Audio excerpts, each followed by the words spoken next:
আমাদের একটি দাবি, প্রধান উপদেষ্টা স্যার যেন আমাদেরকে অনধিক যে 5000 বিদ্যালয় সুপারিশ করে দিয়েছেন কনসালটেশন কমিটি, সেই অনধিক 5000 বিদ্যালয় শর্তবিহীনভাবে যেন চলমান বিদ্যালয়গুলো সকল বিদ্যালয় জাতীয়করণের আওতায় নিয়ে আসার একটি সুন্দর একটি ঘোষণা দিয়ে দেন এবং তার একটি লিখিত একটি লাইন যদি আমাদের মন্ত্রণালয়ে পাঠিয়ে দেয় তাহলে আমাদের বেঁচে যাবে এই 4500 অধিক 3 পার্বত্য চট্টগ্রাম ছিটমহল সহ 4500 বিদ্যালয় অনধিক 5000 বিদ্যালয়ের শিক্ষক পরিবার। এবং আমরা এই আমাদের দাবি আদায় হয়ে গেলে আমাদের বিগত দিনের যে দুঃখ কষ্ট আমরা করেছি আমাদের পরিবার নিয়ে, আমাদের সন্তানদের নিয়ে, সেই দুঃখ কষ্ট ভুলে যাব এবং আজীবন আমরা অন্তর্বর্তীকালীন সরকারকে দোয়া করে যাব যে তারা যে কথা দিয়েছে, দেশ সংস্কার করার কথা দিয়েছে, বৈষম্য নিপাত যাক, তারা বৈষম্য দূর করতে চেয়েছে, আমরা সেইটা বিশ্বাস করি এবং বারবার তাদের দ্বারস্থ হচ্ছি এবং তারা আমাদের প্রতি সদয়। এই জন্য আমরা তারা ঘোষণাটি দিলেই আমরা রাজপথ ছেড়ে আমরা নিজ কর্মস্থলে ফিরে যাব। এই পর্যায়ে আমাদের প্রচার সম্পাদক নাসিরউদ্দিন স্যার আমাদের আপনার কথা বলবেন। শুধু জামাত বিএনপির দোহাই দিয়ে আমাদেরকে উপজেলায় থেকে আমাদের ফাইলগুলো ছুঁড়ে মেরেছে। আমাদের একটাই দৌড় ছিল, তখন আমরা জামাত বিএনপি করি।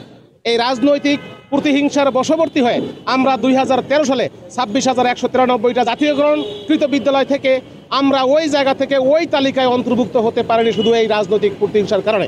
এরপর আমরা 2013 সালের পর এই জাতীয় প্রেস ক্লাবে দফায় দফায় আন্দোলন এবং মানববন্ধন সহ নানান কর্মসূচি করেছিলাম। কিন্তু ফ্যাসিস্ট সরকার 2018 সালে এই জাতীয় প্রেস ক্লাবে দুইজন সচিব এসে আমাদেরকে আশ্বস্ত করেছিলেন যে আমাদের বিদ্যালয়গুলো 2 মাসে জাতীয়করণ করে দিবেন। কিন্তু 2 মাস থেকে আজকে প্রায় 12টি বছর অতিবাহিত হওয়ার পরও আমাদের বিদ্যালয়গুলো জাতীয়করণ করে দেয় নাই।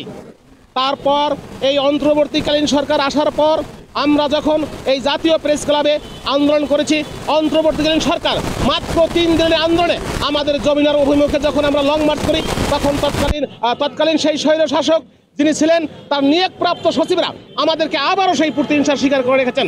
বর্তমান মুখে যাত্রাকালে প্রধান উপদেষ্টার এপিএস স্যার সাব্বির রহমান আমাদের সাথে কথা বলেছেন এবং 7 কর্মদিবসের মধ্যে আমাদের জাতীয়করণ সংক্রান্ত একটা চিঠি ইস্যু করেছেন। আমরা এই সরকারের প্রতি আসলে কৃতজ্ঞ। তার পরিপ্রেক্ষিতে আমরা মন্ত্রণালয় যখন আবার যোগাযোগ করি, মন্ত্রণালয় বলেছেন যে বিধি মোতাবেক ব্যবস্থা নিতে বলছে।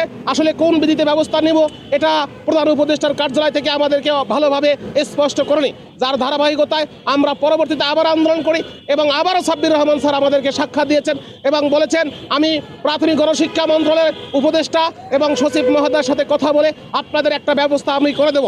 তারা 12টি উপজেলায় তদারকি করে আমাদের এই বেসরকারি প্রাথমিক বিদ্যালয়গুলো 11টি উপজেলায় তদারকি করে তারা সেই আনুপাতিক হারে 5000 বিদ্যালয় জাতীয়করণের জন্য সুপারিশ করেছেন।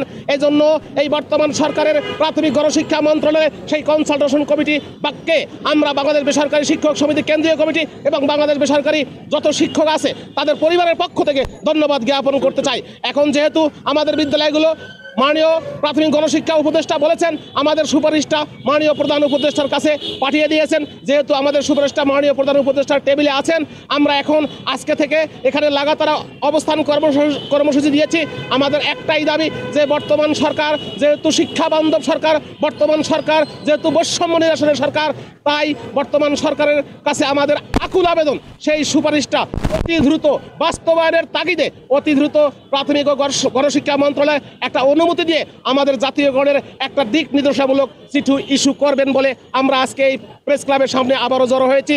আমরা আমাদের দাবি যদি দ্রুত বাস্তবায়ন হয় তা আজকে বাস্তবায়ন হলে আমরা আজকেই চলে যাব, কারণ আমরা 1.5 যুগ ধরে এই বৈষম্য আমাদের পরিবার আমাদের সন্তানেরা তাদের কাছে আমাদের নিজের পরিচয় দিতে এখন লজ্জা হয়।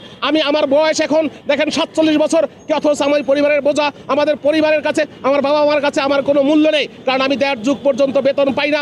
আমার পরিবারের রক্ষণাবেক্ষণ করতে আমাদের খুব কষ্ট হচ্ছে। এই বৃদ্ধ বয়সে অনেকে শিক্ষক কিন্তু মারা গেছে এবং অনেকে কিন্তু এখন কিন্তু চাকরির বয়স 1 বছর কিংবা 2 বছর আছেন। তাই অন্তর্বর্তীকালীন সরকার যেহেতু মাননীয় প্রধান উপদেষ্টা একজন নোবেল বিজয়ী অত্যন্ত সম্মানিত ব্যক্তি, তিনি অবশ্যই আমাদের মনের দুঃখের কথা বুঝবেন।